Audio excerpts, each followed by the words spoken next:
Welcome to Timeless Wisdom with Dennis Prager. Hear thousands of hours of Dennis's lectures, courses, and classic radio programs. And to purchase Dennis Prager's Rational Bibles, go to DennisPrager.com.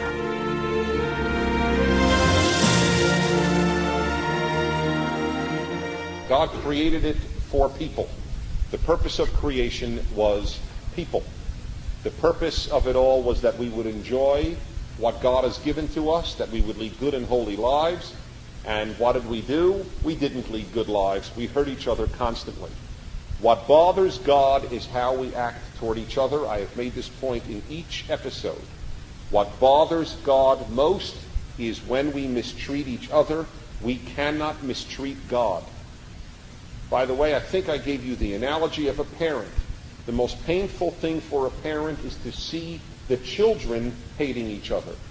Parents can deal, it's not pleasant, but parents can deal better with bad feelings from the child to the parent than of bad feelings of the children with one another.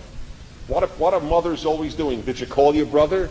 Did you call your sister? Did you send a card? Did you remember their anniversary? I mean, it is a very common thing for parents to do that. We care how our kids treat each other. If we do, can you imagine, as it were, how God would feel, quote unquote, with regard to this? So God destroys the world and saves one person. Why is the one person saved? It should be obvious, because this person was good. That's all. Not because this person prayed well. I mean, you would think that God might have saved the person Noah, because Noah prayed well or sacrificed well. No, because Noah was a good human being. I contrasted that with contemporaneous accounts in the ancient Near East, where they all had flood stories, and again somebody was saved by the gods.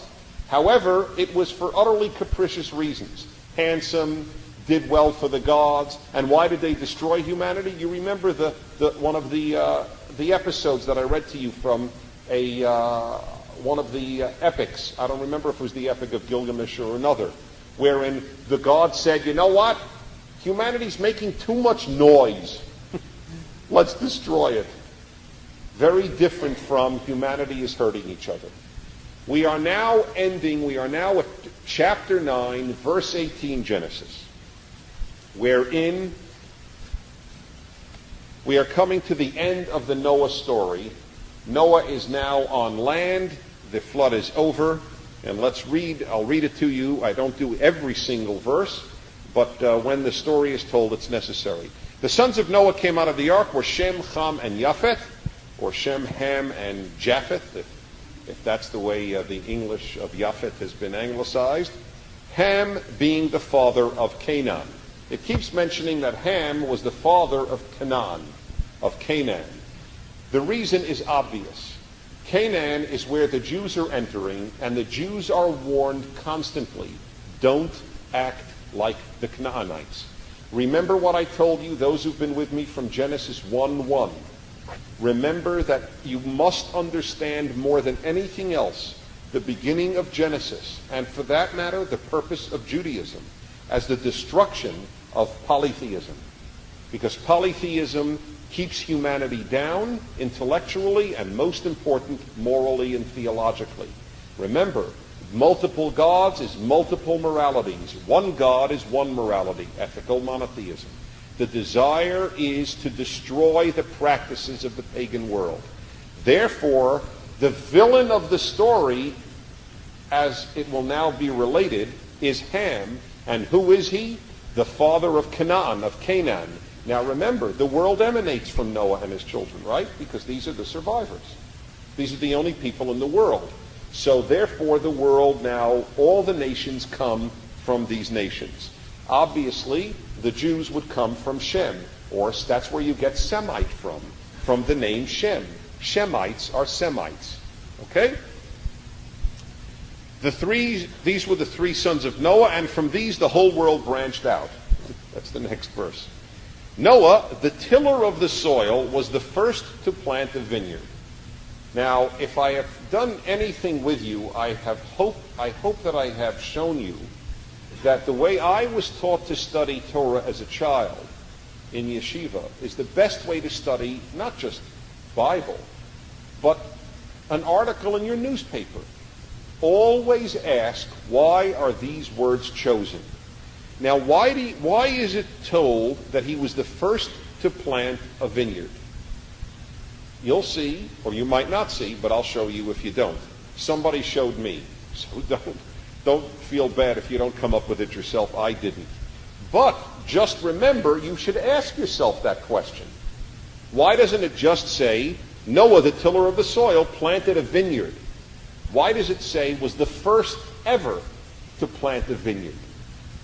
You see, that's the way to ask the question. Always ask, why couldn't it have been in a simpler way? Why add that detail? All right. He drank of the wine and became drunk, and he uncovered himself within his tent. Ham, the father of Canaan, it actually is somewhat funny. The way it keeps knocking you over the head. In case you forgot, in the last 3 sentences, we want to remind you, Ham is the father of Canaan, those miserable no-goodniks. I mean, it is not subtle. There is no subtlety in this particular instance. So once again it's mentioned, Ham, the father of Canaan, saw his father's nakedness and told his 2 brothers outside. But Shem and Japheth took a cloth, placed it against both their backs, and walking backward, they covered their father's nakedness. Their faces were turned the other way, so that they did not see their father's nakedness. When Noah woke up from his wine and learned what his youngest son had done to him, he said, "Cursed be Canaan. The lowest of slaves shall he be to his brothers." And he said, "Blessed be the Lord, the God of Shem. Let Canaan be a slave to them. May God enlarge Japheth, and let him dwell in the tents of Shem, and let Canaan be a slave to them." Noah lived after the flood 350 years, and all the days of Noah came to 950 years, then he died. This is the last episode in Noah's life. Very, very famous episode, and not an easy one at all. I wish they were easy. I would be able to go faster when I prepare the course. There are a lot of questions here which you may not realize at all when you first read it. But here's one I would like to ask you. Noah's naked. Ham sees him, one of his 3 sons, and tells his brothers. Brothers move backward, not to see the father's nakedness, and cover the father while backward so as not to see him. What happened? There is so much confusion here. Let me give you some of the questions. First of all, what was Ham's sin that he gets this horrible, horrible curse? That's one. Here's another one. It said in verse 24, when Noah woke up from his wine and learned what his youngest son had done to him. What did his son do to him? It doesn't say a word. There is not a word in the text about what Ham did to his father. Next question. How did he find out? What did he find out, and how did he find out? Here's another killer for you, which you wouldn't realize to ask probably if you read it 20 times. On the 21st you might, though. Why did he curse Canaan and not Ham? Isn't that odd? Where he says in 25, he saw what his youngest son had done to him. He said, "Cursed be Canaan." But it was Ham who did it, whatever it was. So we don't know what was done. We don't know how Noah found out about it. And we don't know why he cursed his grandson instead of his son, who did what we don't know that he did. Other than that, it's clear. Now, do you see what I mean? Isn't it amazing how many puzzles there are in the story? There are so many puzzles in the story that there are biblical scholars who hold that it doesn't tell you the whole story, that in fact in ancient Israel they had a larger story, but it was so terrible that they didn't want to put it in the Torah, that God didn't want to, I don't want to get into that issue at all, but that the Torah didn't want it included. For example, there are those who say that it was very clear what Ham did, and it was probably incestuous, probably some sexual violation in some way, which was awful. Perhaps he castrated his father, which is even more incredible, because even if it had been a sexual act, how would his father know? Nobody saw.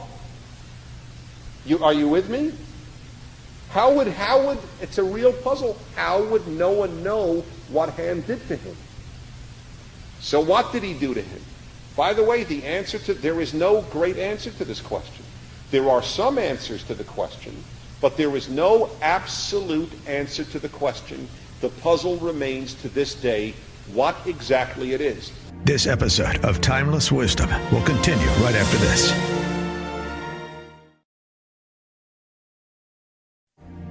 Now, back to more of Dennis Prager's Timeless Wisdom. There are three possibilities about what Ham did. It could be only a matter of seeing his father naked, meaning his genitals. That's the particular issue. Because the other sons didn't look. That's the implication. But then how did Noah know what had been done to him? Three possibilities. One, his other sons told him. Right? That is one possibility. However, what is the problem with that, which would seem to be very obvious? The problem with that is that the sons then would have shamed the father terribly. If you are a father and your son sees you drunken and naked, and you are deeply embarrassed by that, which you ought to be, and you are another child of that father, would you tell your father, you know, you were in a drunken stupor, naked, and our brother saw you? And in light of the fact that they are so blessed, it doesn't fully make sense that they would have been the ones to have told him, that that's how he would have found out. That's no service to your father. There are times in life when ignorance is bliss. Not often, I generally think, but I think times there are. Let me ask you, we're in a voting mood tonight. I'll take a vote. You're in a drunken stupor, one of your kids sees you. Would you want the other kids to tell you that you had been seen like that? Raise your hand. Would you have wanted your other kids to tell you had been seen like that? You're a kid, not a father, right? That's okay. I just want to make sure. That's the only one who voted that way, because he's a kid. Are you a father? You'd like to have known. Okay. Out of this, there are 130 people here. 3 people voted yes. 4. I mean, even if 20 did, it would be a tiny number of you. The vast majority of us would not want to know that. We would want to retain our parental dignity. And knowledge makes dignity lost. Sometimes if a tree falls in a forest and nobody hears it, the question of whether it fell in the forest or not is really a philosophical one, if nobody heard it. If it's just not seen or talked about, then the shame is not nearly that great. So I don't know. At first reading this, I thought that the sons had told the father that what Ham had seen and how wonderful they were. And Dad, Ham saw you, told us, but while he looked and didn't cover you, we, your beloved kids, did. I mean, all things considered, it doesn't even sound that noble, does it? The snitching, the embarrassing of the father, and the taking all the credit. That's why, so anyway, that's option number 1 about what Ham did. Option number 2, Ham did something much more serious. And that is how Noah knew what had been done. But the Torah doesn't say what. And the reason we have reason to argue that he did something more serious to his father is because in Leviticus, in the 3rd book of the Torah, in chapter 18, the word for sexual intercourse is lo tigale et ervat, do not expose the nakedness of, and then it lists relatives. That's the wording that you have here in Noah, where his nakedness was exposed. So Torah word, on occasion, Torah wording for the sexual act is see the sexual nakedness, if you will, of somebody. So that argues that he did more to his father than merely look at him. Okay? But we don't have proof of it. And third, which might be, by the way, which might be the way he found out.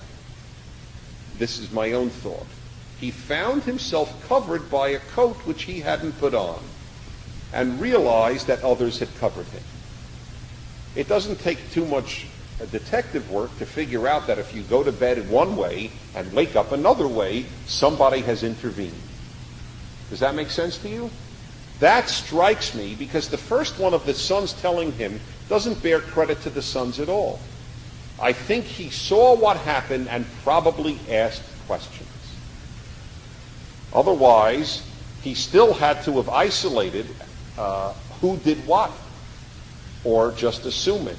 Or, as I would have to say, maybe something even worse happened.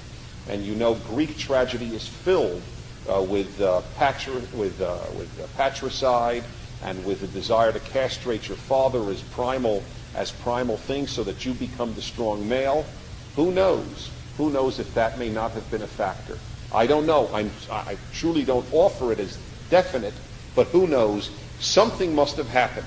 By the way, would it be bad enough if it was just sight? Would it be bad enough just to have seen your father naked? I mentioned to you last week a writer, and ironically it was in the June 1992 issue of Commentary, which usually writes about cultural affairs, politics, etc. But it had an article, Seeing the Nakedness of His Father, by a professor who was not a professor of religion, Leon Kass, who writes that the nakedness alone is definitely the issue, and that the issue here, according to him, is whether or not you retain parental dignity, and that in the creation of the world, remember the world was being recreated through Noah, God, the Torah, wanted it clear at the outset that if you mess around with parental authority, you are subverting the bases of civilization. That is Leon Kass's argument. I'll read a little to you.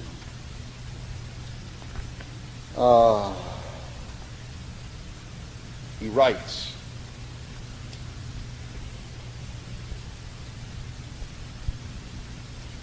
there was something, let's see. Oh, sorry.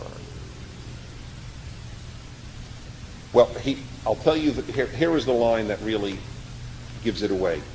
To put it sharply, Ham's viewing and telling is metaphorically an act of patricide and incest, of overturning the father as a father. Without disturbing a hair on Noah's head, Ham engages in father killing. It's a very interesting thesis and one that I don't discount at all. What he did, Ham, the sin that Ham did was not the looking, it was the telling. He destroyed his father's dignity to all the other children. That's why he said it's metaphorically father killing.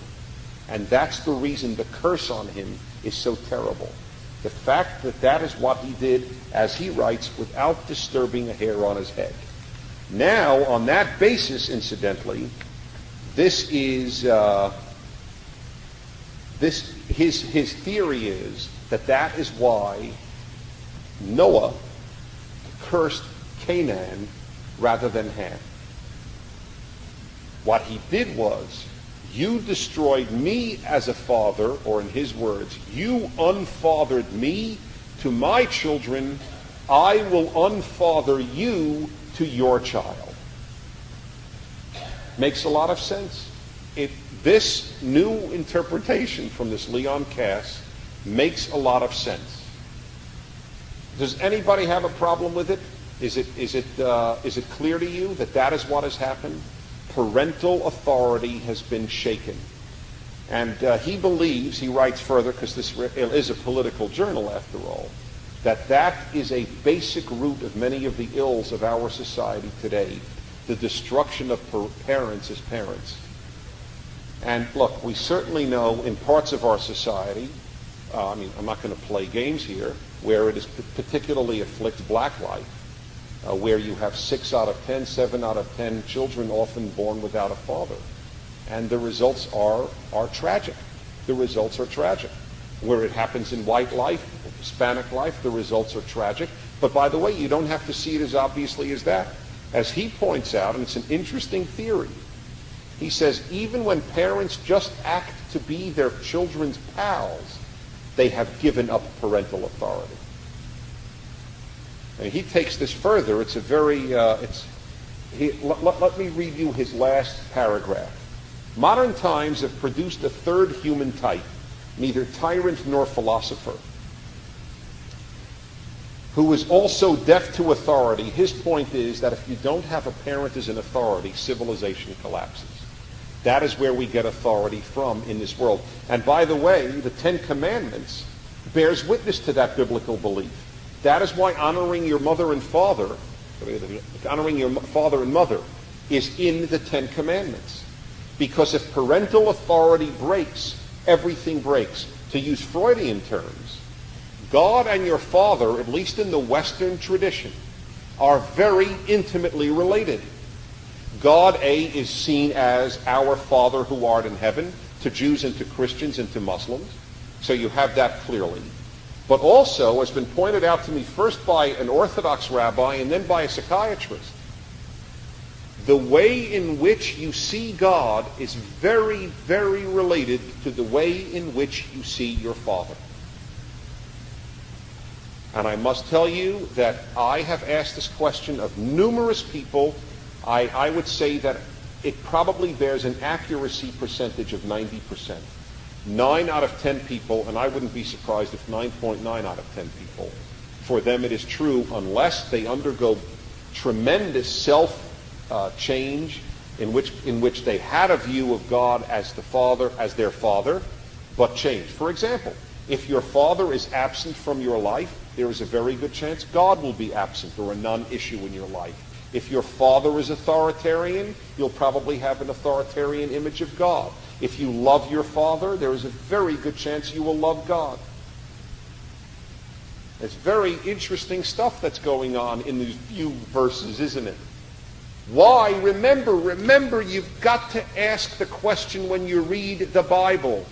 Why does it put this story here? The man lived 350 years after the flood.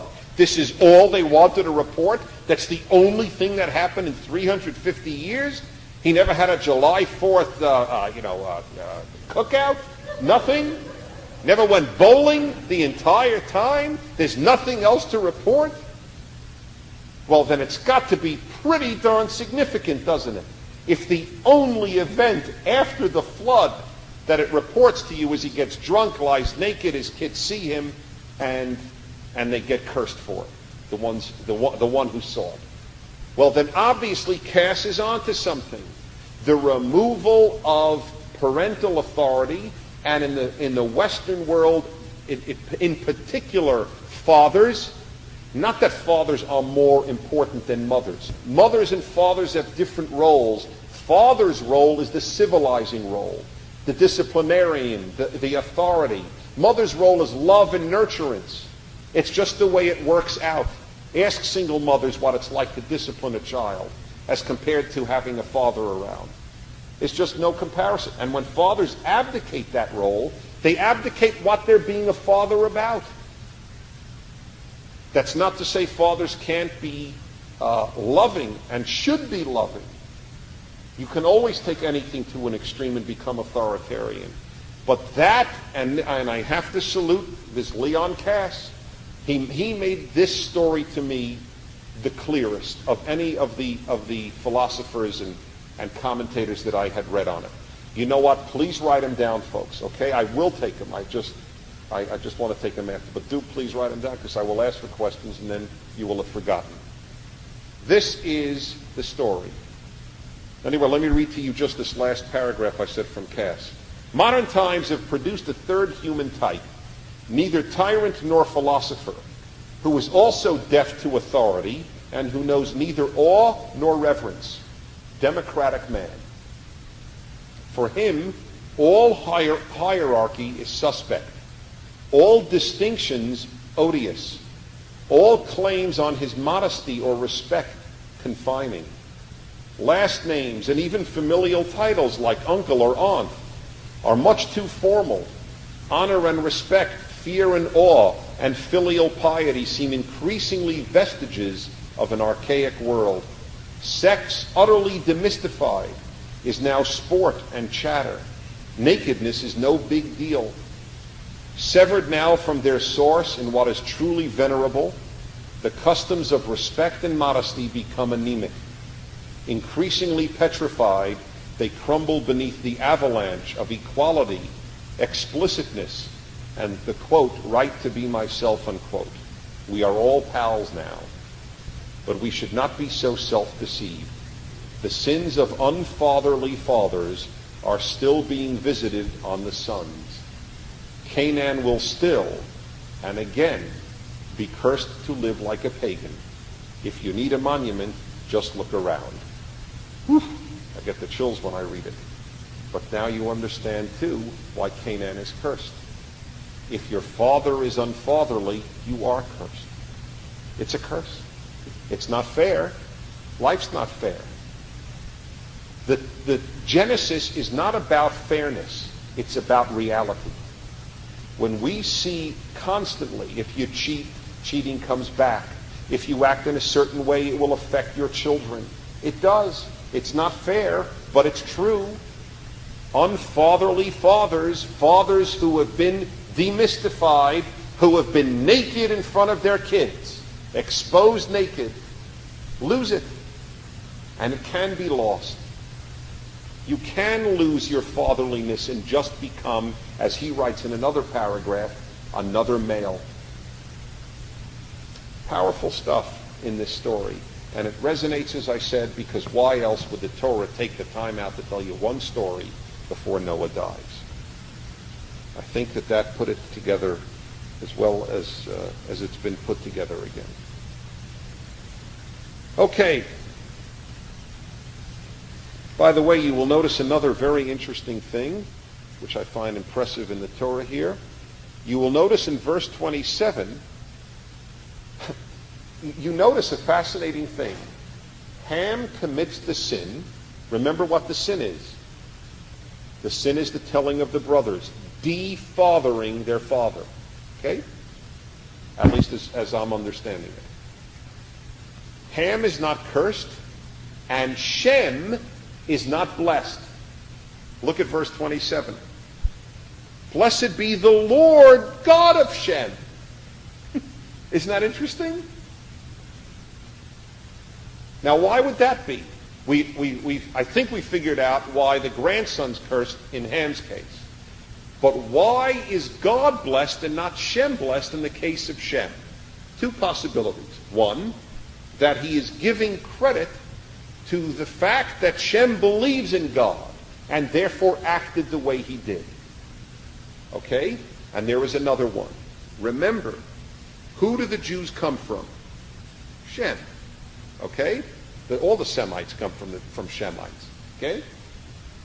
Canaan is, as it were, the antithesis of what the Jew should be.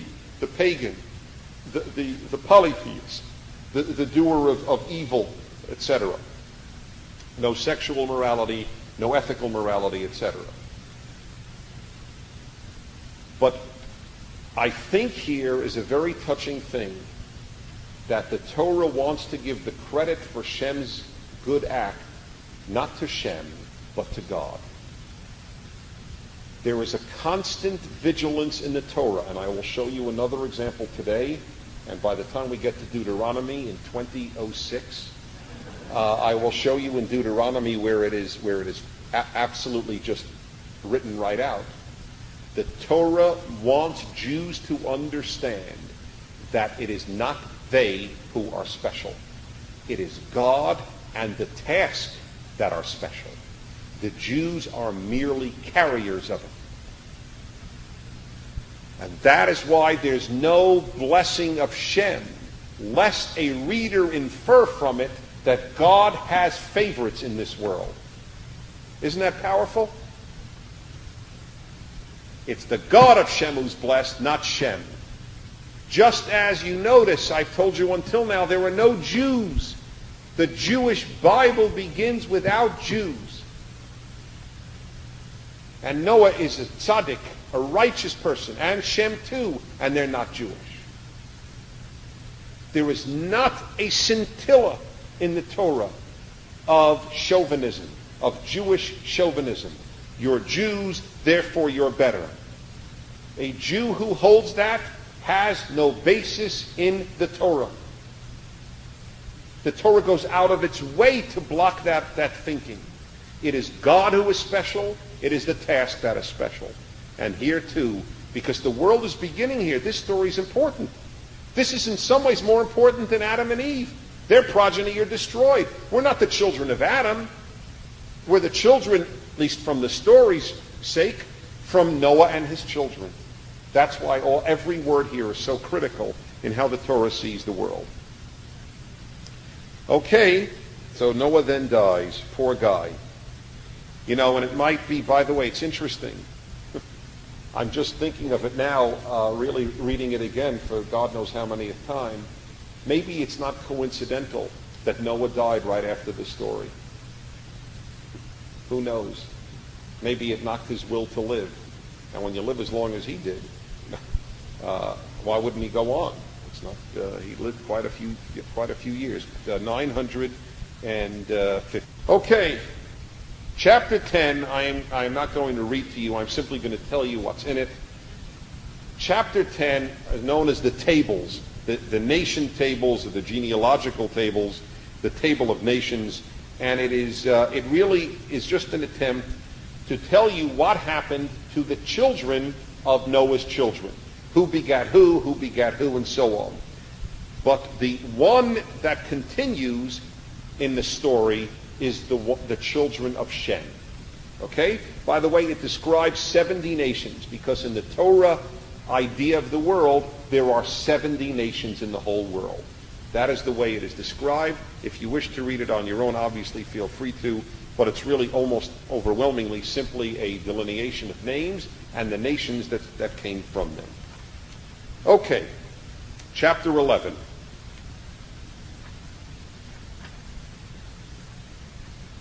Chapter 11 is the last pre-Jewish story, the last universal story of the Torah. And it is an absolute cracker. The more you read it, just like the Noah story with the drunkenness, the more you read it, the more confused you get. If you would have asked me before I started preparing these courses what happened, I would have said as follows. Because, I practically knew it by heart. There are only, I think, 9 or 10 verses. I think 9 verses. It's nothing. I learned it from a child, since being a child. And it's basic. These people wanted to build a thing, make war with God. God got angry and spread them around the world. That is how I understood it. I asked my wife today, I said, what did the people who built the Tower of Babel do wrong? They wanted to make war on God. That's what I thought. That's what everybody you would ask who knows the story will answer. That's what they did. Wrong. There isn't the slightest intimation of it. God isn't even mentioned in the building of the Tower of Babel. So let's read the Tower of Babel story and see what is exactly there. Everyone on earth had the same language and the same words. And as they migrated from the east, they came upon a valley in the land of Shinar and settled there. By the way, what is it migrating from the east? In the east is where Noah's Ark had landed. Get it? That's why we're continuing the story. People have been migrating since Ararat, which is in modern Armenia, and moving westward, okay, into the valley of Shinar, which is, I believe, in Mesopotamia, if they could locate it correctly, and settled there. They said to one another, come, let's make bricks and burn them hard.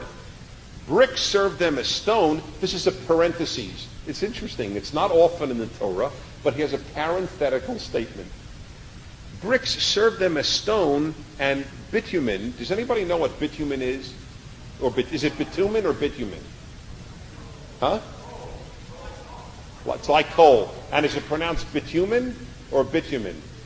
Thank you. It's not one of those things you come across daily, you know. You have your dose of bitumen today. And bitumen served them as mortar. And they said, come, let us build a city. By the way, everybody forgets that part. They didn't only build a tower. They built a city. Going to come back to that because that's key. Come, let us build a city and a tower with its top in the sky to make a name for ourselves, or else we'll be scattered all over the world. By the way, if you think that that's a non sequitur, you're absolutely right. We'll make a name for ourselves and won't be scattered? What does one have to do with the other?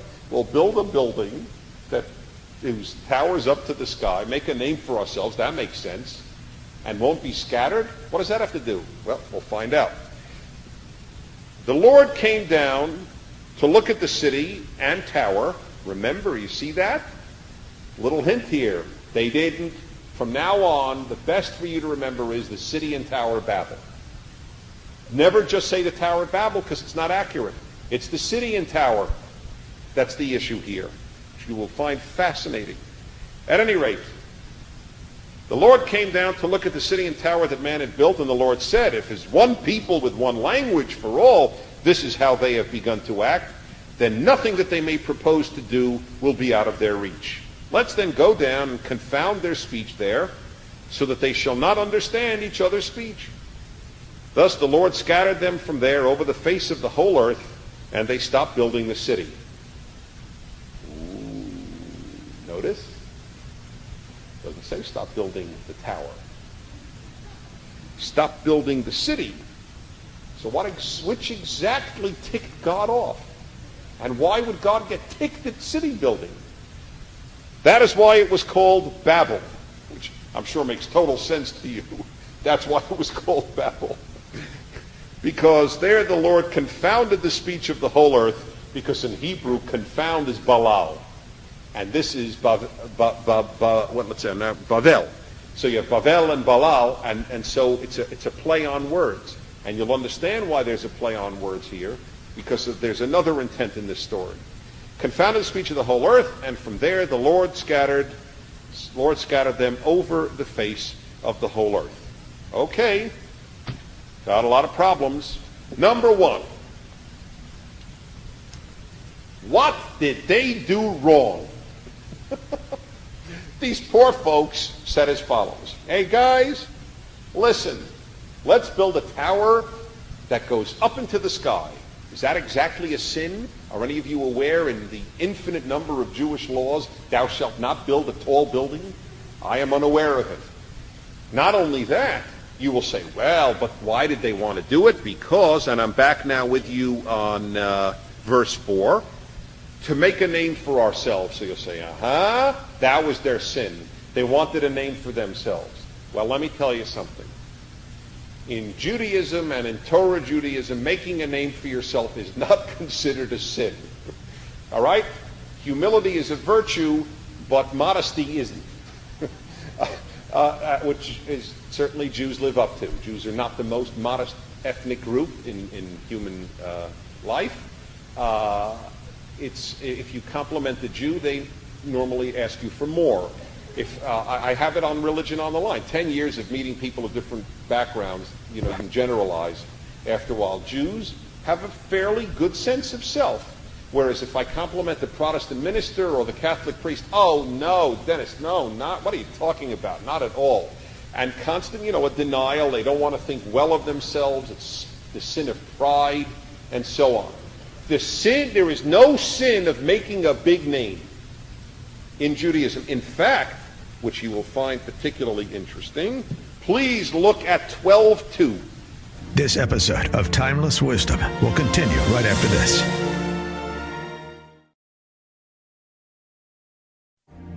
Now, back to more of Dennis Prager's Timeless Wisdom.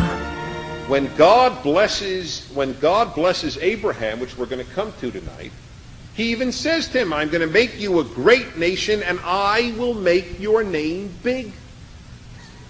Right? So what's so terrible? That's exactly what they wanted. They wanted a big name. And God promises Abraham a big name. Agad la shemecha, I will make your name big. Okay? Now, it's too close to one another for it to be a big sin to want a big name. And by the way, let's say they wanted a big name and they were, in that regard, they were arrogant. Okay? We want a big name. For that, God decides to give them all these other languages and in effect destroy the endeavor? It's again just as complex and difficult as the Ham story, the Ham story with Noah. Anyway, what is their sin? It's certainly not fighting with God. Please, does anybody there see even a hint that they were fighting with God and building the thing up to the heavens? If you do, say it. That I'll take. You see a hint of that? Where?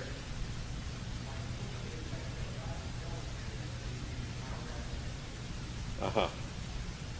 Well, you were the one person who did vote that natural suffering.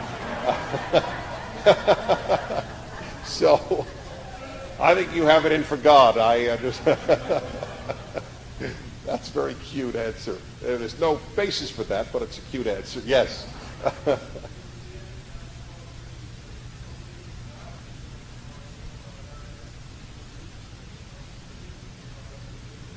All right, it's an interesting thesis where he says it's one thing for God to give you a big name, but it's a sin for you to want a big name.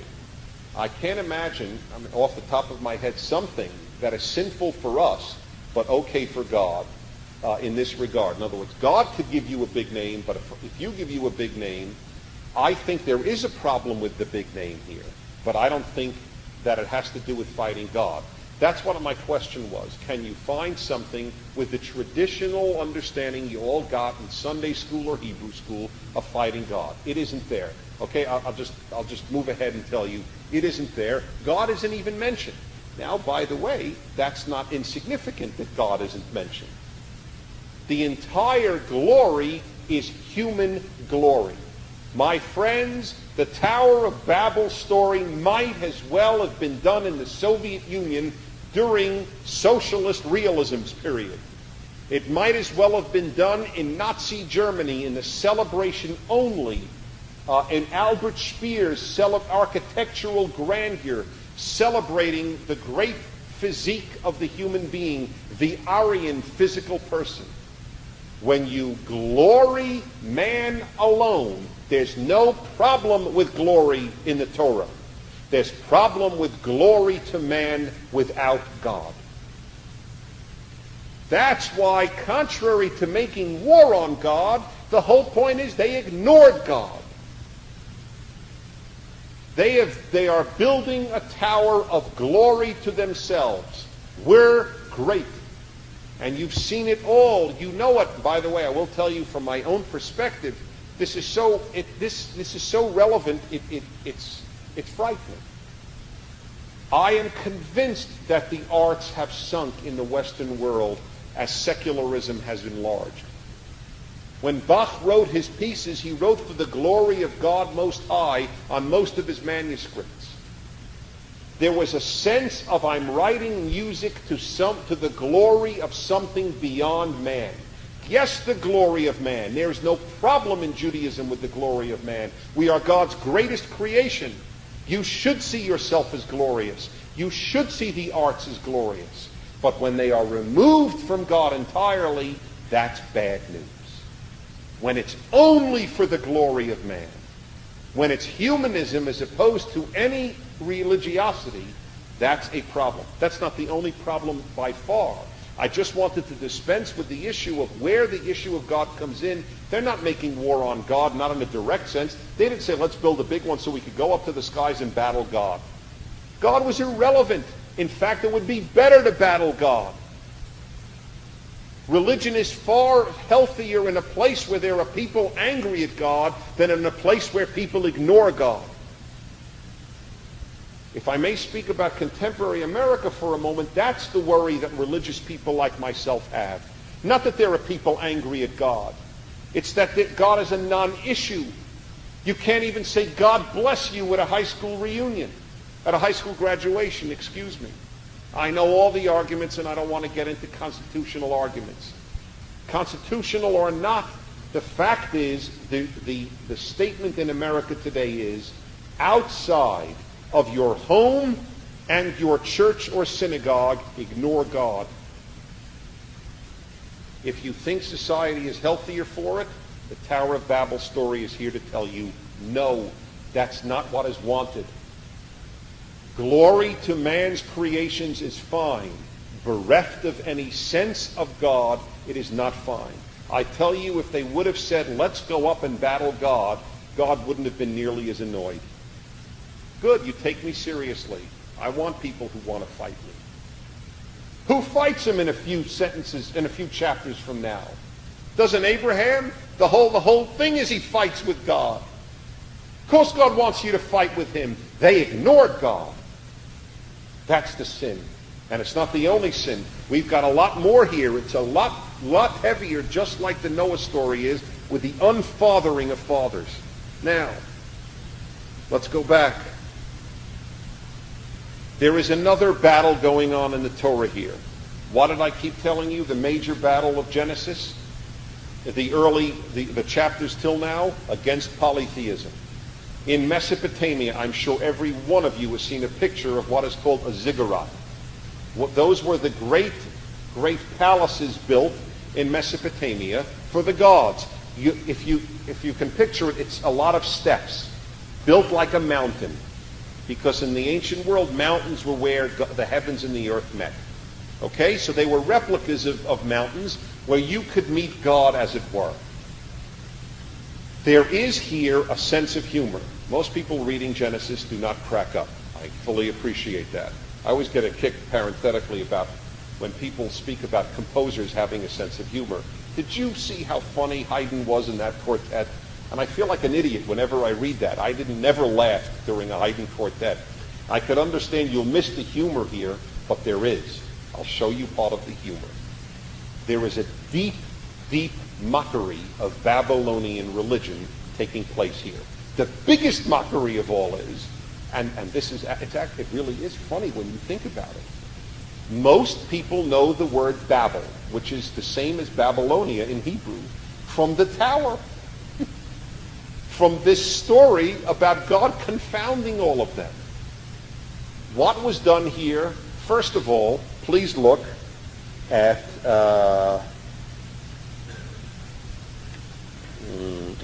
please look at verse 5. Verse 5 says, God came down and God said, God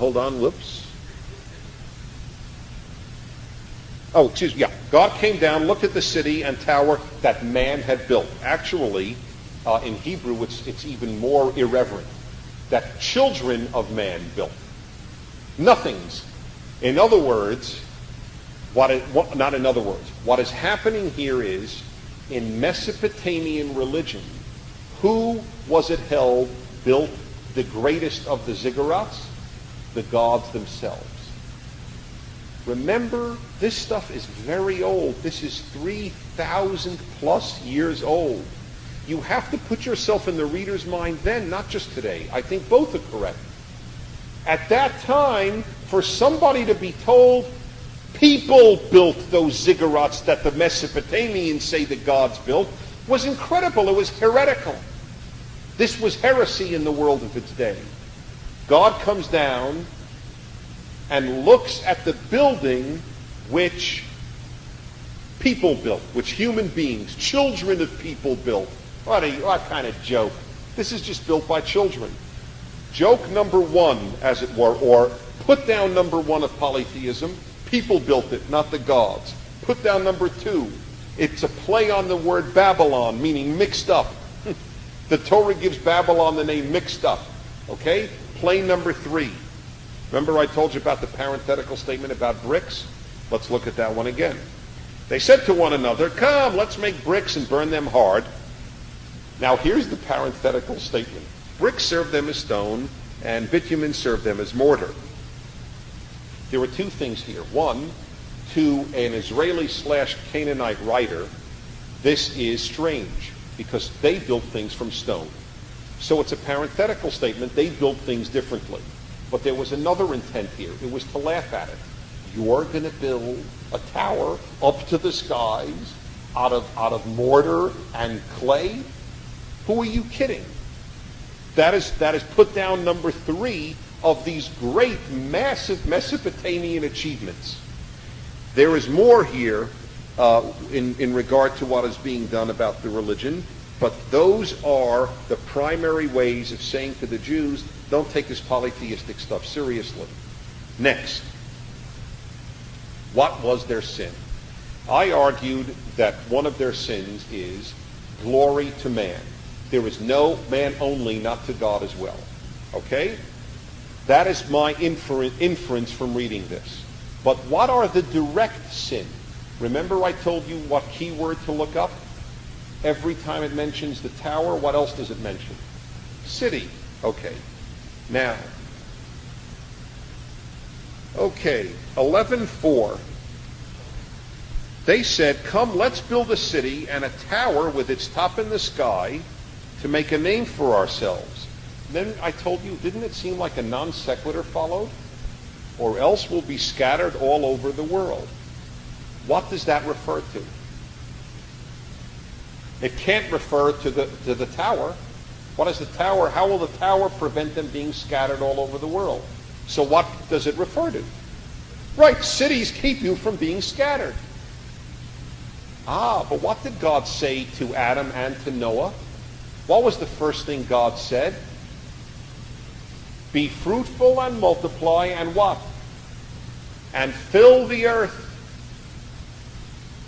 Oh, this is what appears to be another sin in what they had done. They didn't want to move around. God said be fruitful, they did, but they wanted to stay in a city. Thomas Jefferson and the Torah don't like cities. Oh, it is clear about that. It is absolutely clear. This is one of a number of places which in the course of the time you will see. There is a deep bias against cities, the belief that a lot of miserable stuff happens and goes on in cities, which I suspect all of us would agree with. There are certainly advantages to cities in some ways, much better shopping, and a whole host of things. But there are massive moral disadvantages to cities. Anonymity means that you can act much worse. Well, what was my wife was just telling me about when you say hi to farmers. What was it? You say hi to a farmer. I'm sorry? Yeah. You wave to a farmer in the field. He and his kids, whoever out there, will all stop, put down, and go, and wave back to you. If you wave to somebody in L.A., you'll be arrested. And there may be a good reason to do it. Can you imagine waving to somebody on the street tonight as you drive home? It is inconceivable. They would run away. But if you wave in rural areas, an acquaintance of ours told us of a trip that he had made through in my wife's home state, Kansas, where his car broke down. He needed a part, I believe it was. The next car stopped, asked him what it was, and drove 15 miles to get it and brought it back. Just the sort of thing you'd get in L.A. And in New York, if you stop, they just take your carburetor. Well, you're very grateful that you're around to tell the story afterwards. I'm only exaggerating slightly. I'm not saying we should destroy cities. I am saying, though, that there is very good moral reason to worry about cities. And that is what the Torah's preoccupation is. They built a city. But I have more to this problem. There's so much going on here. They speak one language. They all have a common tongue. And then God diversifies the tongues. Why? I have a theory. God had said, go and fill the earth. They were not to live in one place. People should spread out. Perhaps this is an argument against congestions in cities. Let me read to you from Gunther Plaut's commentary on the Torah. This, related to the previous interpretation, is one that sees the city as the center of the account and all else is secondary. You hear that? Everybody here knows it is the Tower of Babel story, and he's saying that there is an interpretation of this story where that's totally secondary. It's the building of the city that's primary. The tower is merely the embodiment of the city. And when the story closes, it speaks only of the city. A brief notation reveals the whole purpose of the Babel story. Genesis 11:8. And they stopped building the city. Remember I told you no mention of the tower? This understanding reflects most clearly a pervasive biblical motif. The city is the ultimate expression of man's presumption.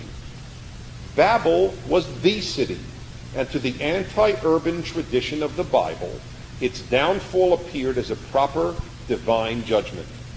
Babel referred, of course, to Babylon, but it also symbolized all empire building, corruption, arrogance, craving to erect monuments, desire for fame. It meant the turning away from what were considered the primary occupations of man, agriculture and the tending of flocks. Farmers and nomads fill the earth, i.e. they live close to it, and its creatures. City dwellers flee from the earth. Babel was an alienation of man from the simple life, and it is no accident that the Bible next turns to Abraham, a semi-nomad, as the source of all future blessings. This resonates, I know, deeply with my wife, who's probably thrilled to find biblical justification for her belief that we are far too far from the land. Listen to this one. With the city as its critical object, the Babel story has a particularly contemporary ring. Western urbanized man also struggles with his estrangement from God. He too reaches for and appears to achieve powers formerly ascribed to God. One may therefore find in the Babel tale a suggestion that ever greater urbanization, coupled with a concentration on technology and a reaching toward outer space as a step toward further conquests, leads man not to unity but to division. To put it in other terms, will modern man drive God into deeper hiding and further dramatize his eclipse? Or will his actions call forth, as they did in ancient days, a God who will come down and look and then confound man again? Isn't it true? Isn't it true that the modern Western world is an urban, technological marvel where God is absent? It doesn't have to be. I love my city and I love technology.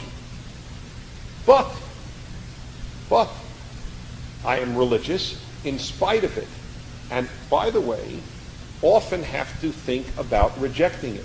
For example, it is part of the reason that technology in religious Jewish life is rejected on the Shabbat.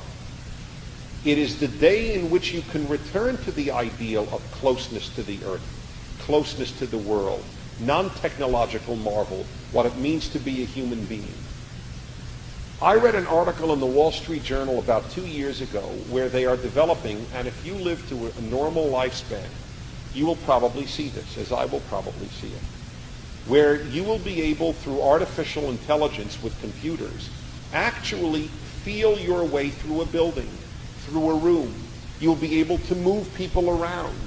You understand what I'm saying? You will be able, through touch, simulate reality. I am worried that at a given point, if people are addicted to television, which is unidimensional, what will happen when there's artificial intelligence and you could just play all day with your... There are people who play all day with computers now. What will be then? And I'm totally pro-computer. But by the way, it is one of the reasons I am so avid about a day of the week away from technology. It is what keeps me sane and human. The technology does not... When I sit at the computer, I have to remember to bless God and not the inventor of the personal computer. You see? These are very important lessons here.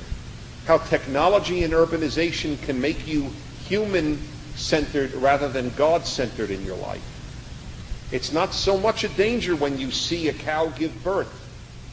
What do you say when a cow gives birth? Aren't people great? Of course not. When you play with your computer, you say, aren't people great? When you see a big building, you go, aren't people great? When you see a cow give birth, you go, isn't God great? Big difference. Big difference. That's what happened here. The tower's nothing. It's just an expression of it all. We love technology. That's why you have this thing. Let me tell you how they built it. That sentence, it's so atypical of the Torah. The Torah is really concerned with how you build monuments.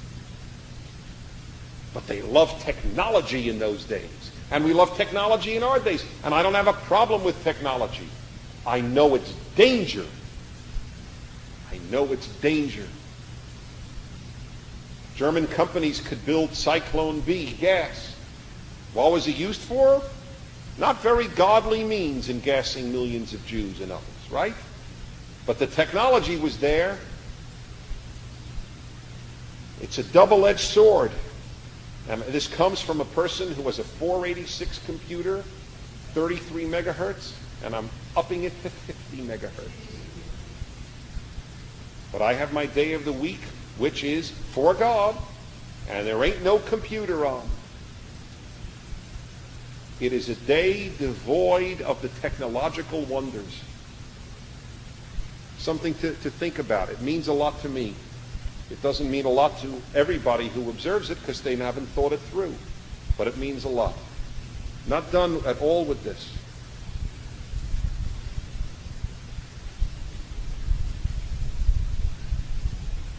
The people who caused this whole little problem of technology and urbanization, what did they have? They had a common language. Now, isn't that interesting? They had a common language. They all spoke the same language. I assume that the vast majority of you, if not every one of you, would hold that it would be a beautiful thing if there was only one language in the world. I'm not sure. Let me read to you something from a traditional Jewish commentator, Sforno. The real crime of the builders was that they tried to impose one religion on mankind. This is an orthodox, traditional. The Torah doesn't trust people. In case you missed the past sessions, God looked at what he created and got very sad. Why? Because we have a pretty strong will towards doing things bad and so on, okay? Very suspicious of human beings, and I am very suspicious of human beings. I don't walk around suspicious and paranoid, but I just know what people are capable of doing. But do you know what people are capable of doing the worst? Unified people. I have said, and it always goes against the grain of the clergy, even though I agree with them on so many issues, I will sometimes raise the issue on the radio of would you like to see the world all your religion? And the priest and the minister say yes. The rabbi says I would like it, but it's not important, which is fair. Or even I wouldn't like it; it's not necessary, because it isn't necessary in Judaism. Judaism's goal is not that the world be Jewish; it's that the world be ethical monotheist. Is that the world believe in the God who demands ethical behavior. But for Christianity and Islam, it is an ideal that the world be one religion. It's not, believe it or not, from this reading of this commentator, and in other places I'll show you later, God's ideal. God wants to be God of all human beings, but it isn't necessarily good if there's only one way to come to him. Because when people speak the same language, they can do a lot of bad things to other people. Because as soon as you dissent from the language, you are a dissenter. You are a heretic. I think, I've said this frequently, why were democracies almost always the product of Protestantism rather than Catholicism in the Christian world? The United States, Britain, Canada, Australia, whereas South and Central America didn't develop democracies, in some cases not until today, and in most cases not until recently. It's not an anti-Catholic statement, God forbid, but there's got to be a reason. It's not a coincidence. I think that the major reason is Catholicism is unified. Protestantism, there are enough denominations in Protestantism to keep you counting forever. It is one of the glories of Protestantism. And that is why in my own religion, Judaism, I glory in the number of denominations. I don't look for the day when all Jews are Orthodox, or all Jews are conservative, or all Jews are Reform. I think it would be a tragedy. Aside from which, it wouldn't work. Because first of all, there's never such a thing as all. Usually it means most. What happens to the others? They're finished. I don't trust humans with power. Because, as it says, Al tiftechu binedivim beven adam she'en lo teshua. In the Psalms, don't believe in princes, in politicians, in human beings who can't save you. It's my argument to the Ross Perot people. It's a great idea to reject Washington, but all you did was look for another Washingtonian. The place to save America is at home, not in Washington's politics. Be a big brother, be a big sister. Join a synagogue or church group to help people. But people don't think like that. It's all grandiose, putting faith in people. Well, I can't believe in Bush or I can't believe in Clinton, so I'll believe in Perot. That's nonsense. It doesn't matter who the Perot is, it's nonsense. Don't believe in people. Don't believe in people power. Believe in diversity. Because the more centralized power, urbanized, technological, centralized power, the more it is skeptical, and God will have to scatter them. Maybe it wasn't a punishment that they got all different languages. Maybe it's a blessing. I think it's a blessing, all the languages of the world. It comes with a price. I can't talk to a lot of people, except through an interpreter. But it comes with a great, great benefit. Different culture. Richness. Human variegated richness. Do you really feel as if you visited a foreign country if you go to Canada, or if you go to Australia, or England? Oh, there are some foreign customs, like they drive on the wrong side of the road. But I lived in England for a year. Of course, I felt very much at home, except for the weather. Absolutely. You want to go to a foreign place and see other ways of living, you go to a place where they speak a different language. I mean, it's a good thing. I don't trust anybody who wants world government. It's a big movement among secular people. Among secular humanists, the movement, one world, one government, they scare the living daylights out of me. I don't want the UN to have the power that these people want it to have. I don't trust it. I don't trust the United Europe. I don't trust United anything. I trust diversity. I trust pockets of power. I don't trust religion alone with power. That's why I believe in separation of church and state in America and in Israel. If religion had all power, it would misuse it. That is why it's important to have strong religion, strong government, strong schools, strong different religions, strong unions, strong companies. The more pockets of strength in a society, the better. That's what's going on here, believe it or not. I read to you from a totally traditional source. God scatters them. Now I got another lesson for you. What is their sin? What I wrote.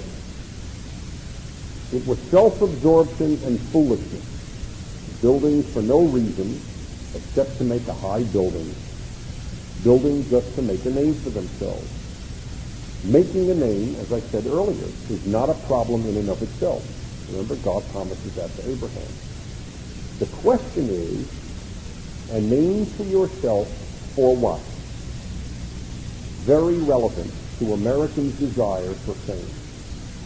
The number of Americans who don't care why they would be known so long as they're known, from John Lennon's murderer to others who do horrible things, to the people who went on the Gong Show to make fools of themselves. The biggest desire among millions and millions of Americans is not to do good, but to be known. to make a name for myself. Was it Andy Warhol said 5 minutes, 10 minutes, 15 minutes? 15 minutes of immortality. That's the problem. It's good to want to make a name for yourself. The question is, how? But a name for yourself as an end in itself, that's what they wanted there with their tower. This God doesn't care for. Make a name for yourself doing something good. And finally, my other final lesson is, there is a very good thing in diversity. God diversifies them and sends them away from the city. Do you remember what God said? God makes this great announcement about leaving your parents. Do you remember that? And therefore, and therefore a man shall leave his father and mother. They sometimes said mother first. I'll often do it correctly. Father and mother, clinging to his wife, and they shall be as one flesh. Remember how I taught it? You can't cling to a woman until you leave your parents. So long as you're still mama's boy, you can't be a man. You've got to grow up. The book of Genesis is about growing up, much more than it's about Judaism. Judaism is Exodus, Leviticus, Numbers, and Deuteronomy. Genesis is growing up. You can't grow up till you leave what's comfortable. You know what they were with one language in one city? To stand comfortable.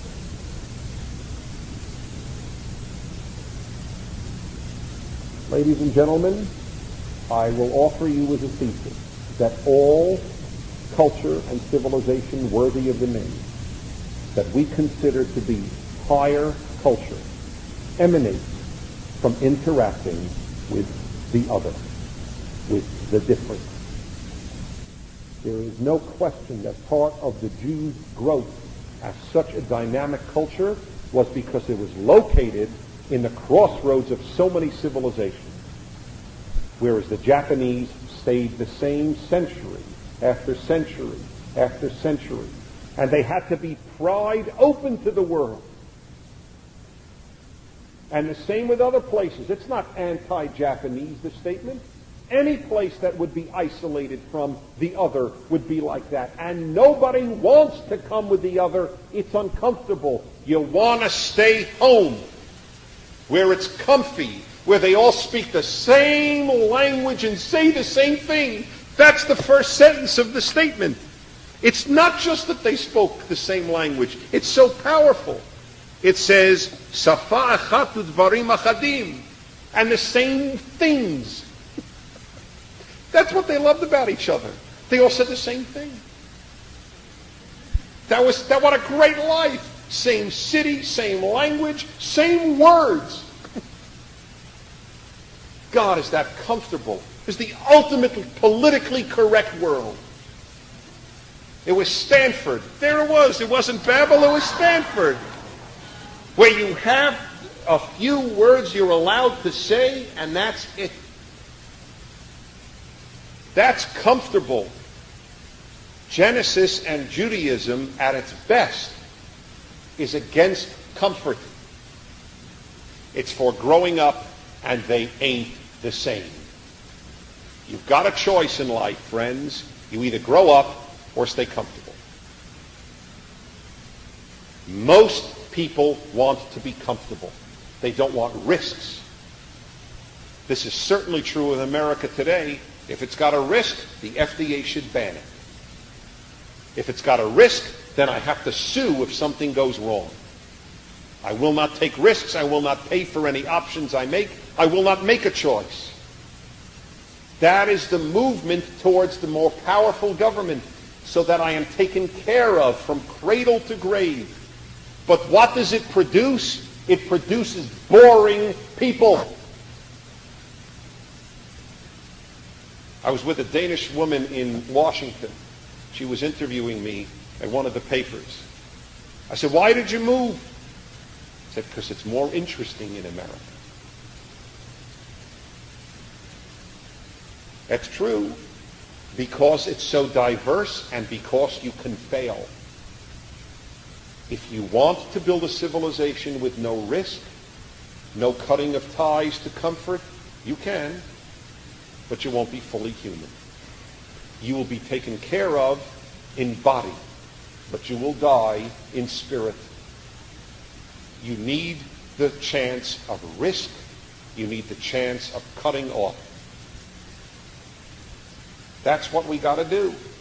It's twice now in the first 12 chapters of Genesis that it's telling you, don't get comfortable. Leave your parents.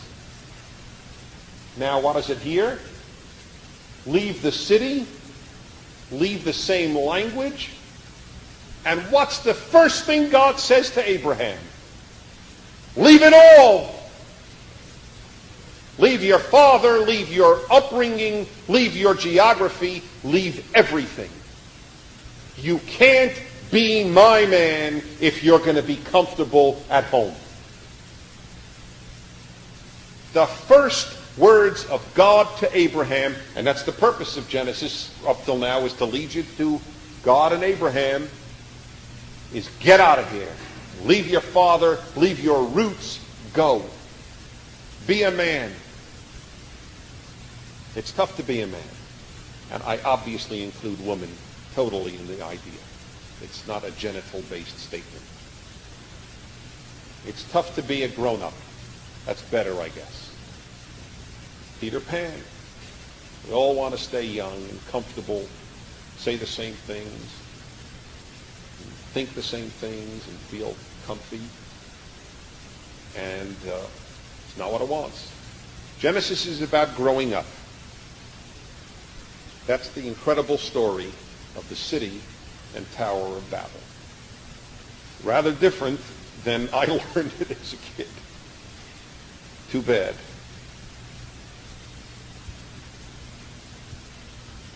All right, we are up to 11:10. Took time out. Remember I told you what chapter 10 was, the table of nations that came from Noah? Took time out to give you the last pre-Abrahamic story. The story of the city and Tower of Babel. And now in chapter 11, right afterwards it continues, this is the line of Shem. Because this is the only line that matters. The other ones don't matter. Just as you remember, we only learned the line of Abel and so on. Not the line of Abel. He had no line. We learned the line of Seth. Exactly.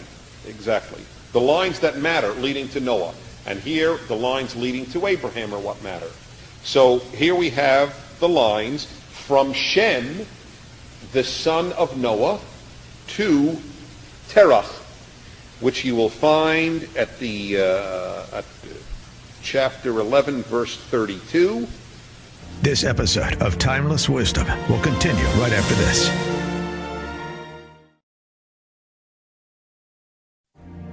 Now, back to more of Dennis Prager's Timeless Wisdom. The days of Terah came to 205 years, and there, but let me tell you before, let's do here, 31. Chapter 11, verse 31. Terah took his son Abram. First mention of Abraham, who is known now as Abram, gets a name change later. Terah took his grandson Abram, his grandson Lot, or Lot, as it's anglicized, the son of Haran, and his daughter-in-law Sarai.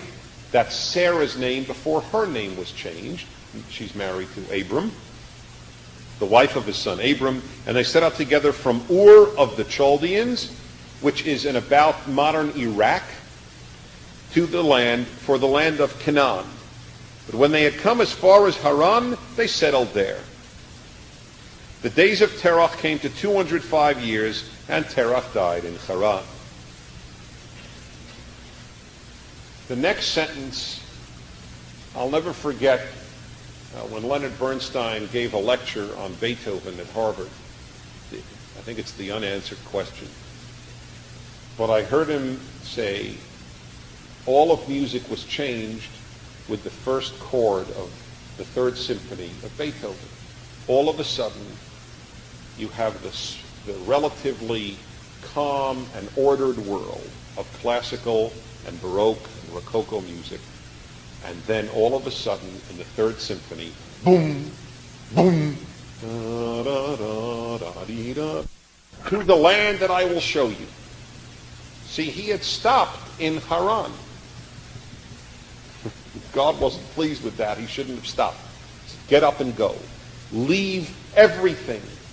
By the way, guess how old Abraham was when God told him to move on? I would assume most people would think he was a young or young middle-aged man. 75. 75. I have something to say about that in a moment, but this is the point that I wanted to make, or I did make earlier. This is the only way to grow, is to get up. By the way, it's a problem. Does that mean your kids should move to New York, Milwaukee? I'm serious. It is a problem. I don't have the answer. I can tell you, though, that all of you moved to California. I would say the percentage of you born here is very, very small. I'll never forget, this was one of the priceless calls in 10 years of radio. Woman calls up, says, you know, Dennis, I went back home to Indiana. And I'd say the woman, I was about 35, 40 years old. I went back home to Indiana, Dennis, and I saw the family and the life back there, and it's really better. You know, everybody knows each other, and it's a beautiful thing. So after she waxed euphoric about it, I said, I'm just curious. Why'd you move? I said, well, my mother totally ruled my life. And then she goes in as if she forgot every word she had just said about how miserable it was back in Indiana. I started laughing. Don't you hear what you're saying? She said, you're right, I forgot. She had forgotten why she moved. I'm not saying everybody has to move. My kid moves, I'll kill him.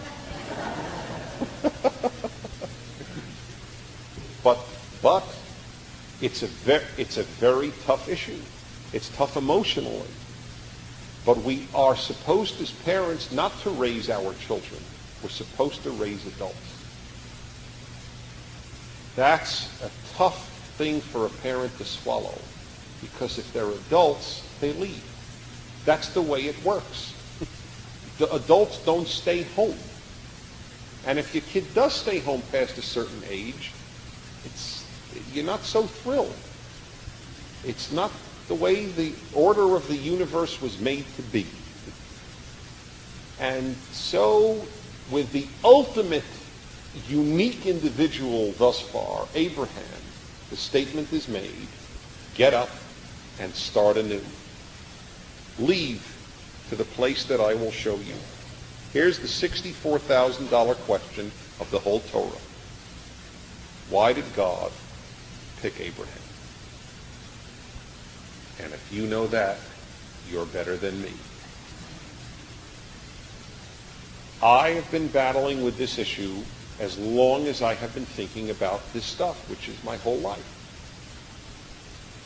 You know, the Jewish tradition also battles with it, to the extent that when I was a kid, I didn't learn Torah straight from the Torah. I learned it from stories, as most kids do early. You don't go straight to the source. You get Bible storybooks. Well, unfortunately, and I say that understanding what I'm saying, in traditional Jewish education, Orthodox Jewish education, they put in rabbinic agadot, legends of the rabbis, in with the Torah story, and you don't know which is legend. And legends are very, very deeply powerful and worthwhile. They're just not literally true. They are ways of understanding the text, filling in the gaps. There's no greater gap in the Torah than the gap between Terach lived to 205 And God said to Abram, get out of your father's land, house, etc. It's almost like, hold on, I don't know. You look at the numbers, it's missing.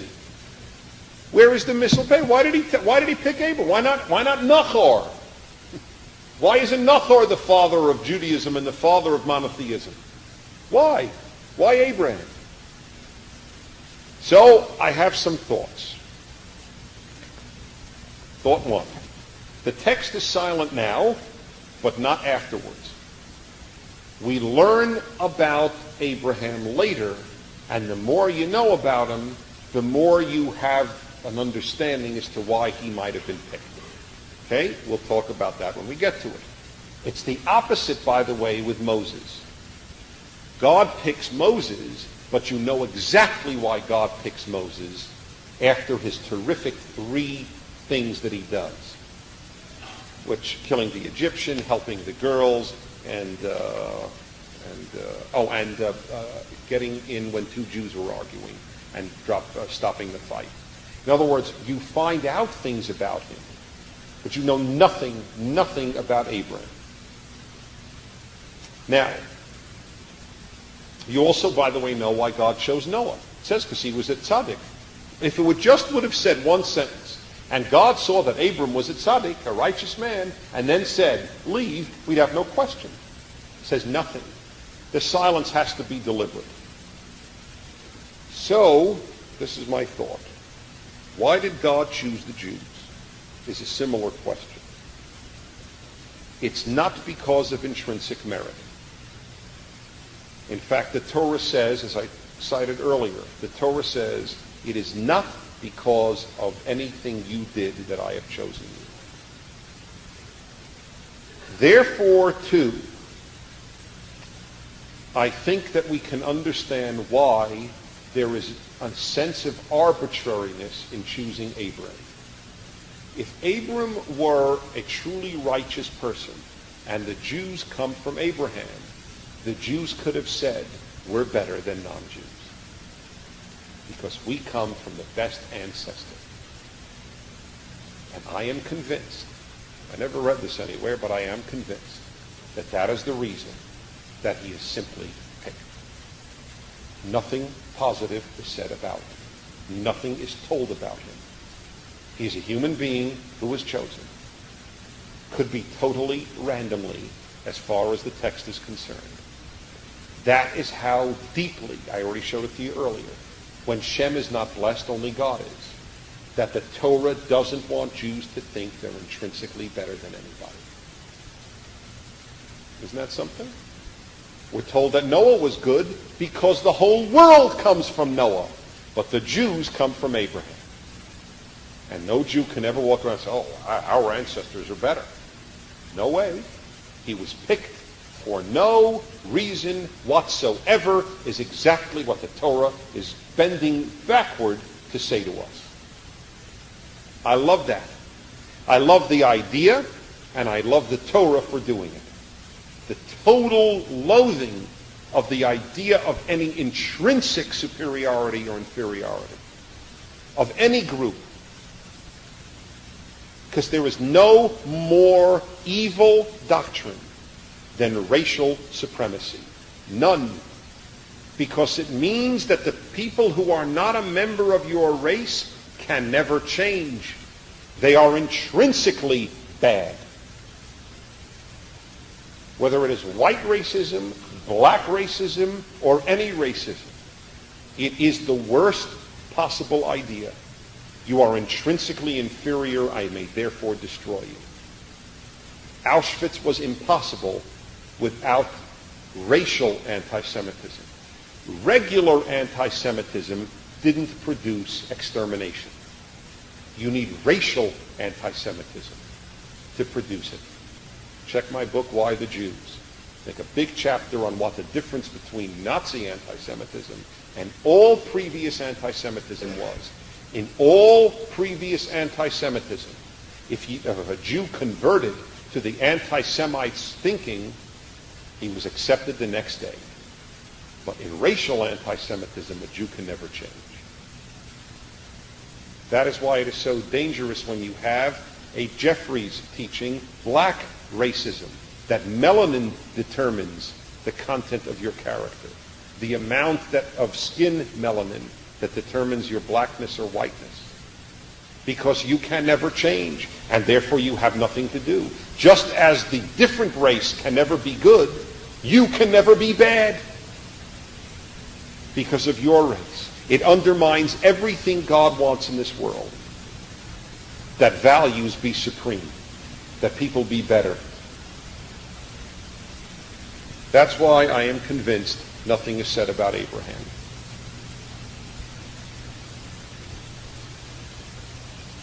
Next question. How did God speak to Abraham? With this I'll conclude tonight. How did God speak to Abraham? And by the way, it helps look at the question slightly differently of why did God choose Abraham? Why did God speak to Abraham and not his brother Nahor? I would argue the following. God speaks to those who are capable of hearing.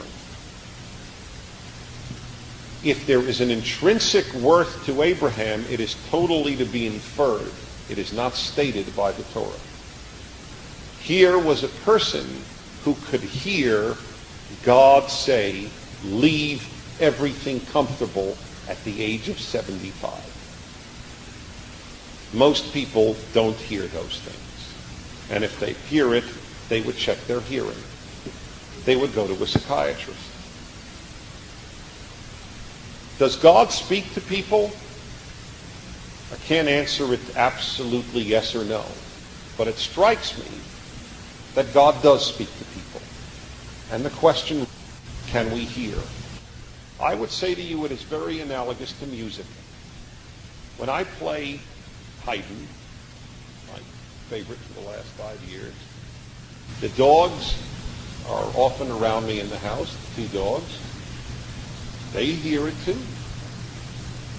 Dogs have very good hearing. I don't think they hear Haydn. They hear noise from the speakers. I would say that a lot of us are like that. We hear noise or static or nothing. But if you can really, really listen, maybe you can hear God in your life. That's how I would have to argue on this basis. I would also argue one other thing, that God will particularly directly speak to not everyone the same. As a dear friend of mine, a Catholic former priest, once said to me, God is not a Democrat. Small d. Small d. He's not making a Republican message. God does not get voted in. God does not have people vote what he should do. He picks as he wishes. And he picks certain people for certain roles.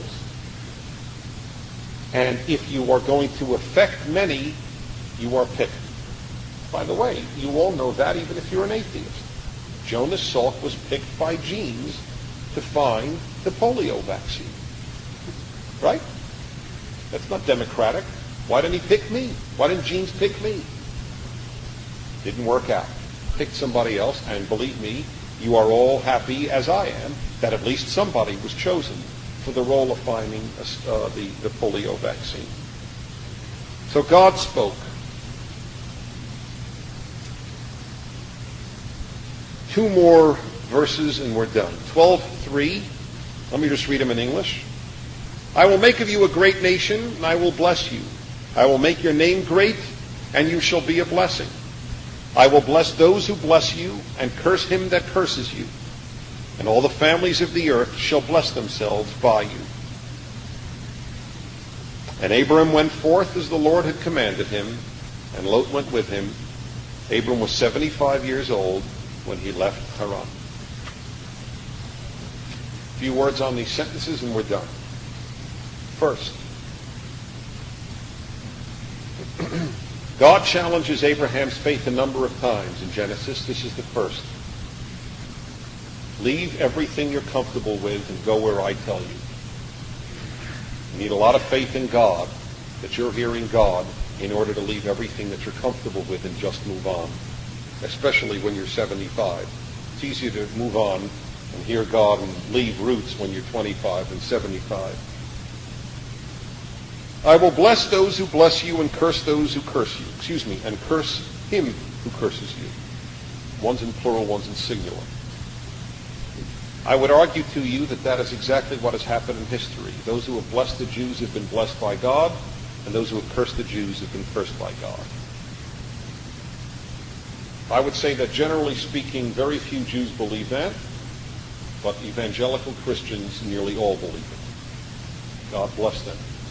I will never forget when Jerry Falwell said during the Arab oil embargo after the Yom Kippur War in 1973, I heard it with mine own ears on television, when people were buckling under the Arab oil embargo and worried what'll happen. We won't be able to use our cars. We'll have to go without oil. And he said to his church on television, I almost memorized it. It's virtually like this: I will much sooner and happily ride a bicycle than give in to the Arab oil embargo, and I will tell you, my fellow Christians, why. And he cited Genesis 12:3. I will bless those who bless you and curse him that curses you. And that, my dear friends, has been history. You know why you know about Babel? Because of the Tower of Babel. Is that a joke? The strongest country in the ancient Near East at the time. And how do you know about it? By and large, from this tiny group of Jews who wrote about it later. The bigger joke is Pharaoh. The only reason the Pharaoh is a household word is because the Jews made him a household word. The group he wanted to get rid of. This tiny little group is the only reason everybody in the world heard of Pharaoh today. Only Egyptologists would have ever heard the name Pharaoh, and those who were interested in ancient Egypt. The Jews put Pharaoh on the map, but as a bad guy, not as a demigod, which he thought he was. Nebuchadnezzar. The only way you know about him, Jewish history. And in the modern times, the Nazis cursed the Jews. Germany was virtually leveled in good parts of it, divided for 45, almost 50 years, 45 years, divided. Find it very difficult to assimilate its other half now. The name Germany will be for generations. The first thing many people will associate is still Hitler and the Holocaust. No matter how many nice Germans, and there are plenty of nice Germans, there will be. It has been a cursed name. A cursed name. Spain for 500 years. Spain was the leader of Europe at the time that it expelled the Jews. And it sank for 500 years after the expulsion. The king of Spain just mentioned that, not this Jew. The Soviet Union, communist anti-Semitism, the most prolonged attempt to destroy Judaism in any one period, from 1917 to 1990. And boy, am I proud. I wrote in the Russian edition of my book, The 9 Questions People Ask About Judaism, years ago. I wrote, and it's in Russian, and it was in Russia, when Marxism will be studied as a 20th century totalitarian aberration, Jews will still be living Judaism. I had no idea what happened so soon, but I had no doubt that it would happen, that the Jews would survive the Soviet Union. It was cursed, and I'll give you one more contemporary example. The Arab world. The most anti-Semitism today in organized fashion is to be found in the Arab world. It is the only part of the world today not moving to democracy. And I swear to you, as life goes on, the two are intrinsically related. The they make peace with Israel, there will be unleashed forces of democratization in their own world. You cannot hate the Jews and run a good society. It has never happened. It will not happen. So it's come out true. Through you all the families of the earth will be blessed. Not through you, your families will be blessed, Abraham. All the families of the earth. The Jewish role is entirely a universal one. Make me, God, known to the world, and through you all humanity will be blessed. I am not just the Jews' God. By the way, it was a big act of faith. Imagine how Abraham felt at the age of 75, hearing that it'll be a big nation and he had no kids. It wasn't like he was married to a 45-year-old, 25-year-old. She was his contemporary.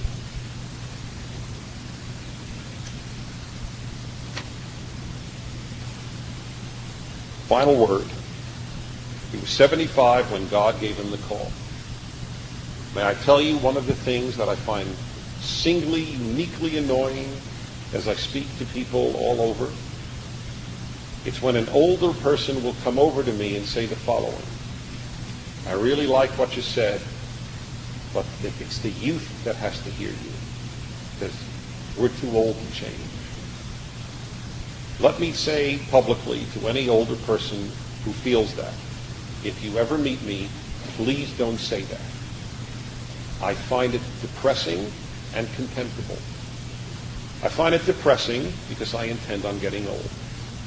And if I will not be able to change when I am old, I ask God publicly to remove me at the age I can't change any longer. Because then all I will be doing is consuming and relieving myself.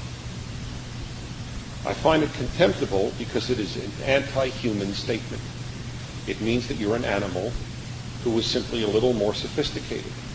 Animals can't change, and the elderly can't change. Is that what you're telling me? Why do you think it said that Abraham was 75? What's the point in saying the verse after he's told to leave everything? Of course it's never too late. The rabbis of the Talmud say the same thing. You know when he became Jewish officially, circumcised? Age of 99. It's quite a time to undergo circumcision. And they did not have local anesthetics in those days. And the Talmud says it's to teach that no one should ever say, I'm too old to become a Jew. It's never too old. What kind of nonsense? I will say this. I am convinced that a person of 75 who says it's too old to change was incapable of change at 35. I don't believe that you could lead a life capable of growth and then one day stop being capable of it. I find that it is not logical, and things not logical don't happen. That is a great lesson. This has been Timeless Wisdom with Dennis Prager. Visit DennisPrager.com for thousands of hours of Dennis's lectures, courses, and classic radio programs, and to purchase Dennis Prager's Rational Bibles.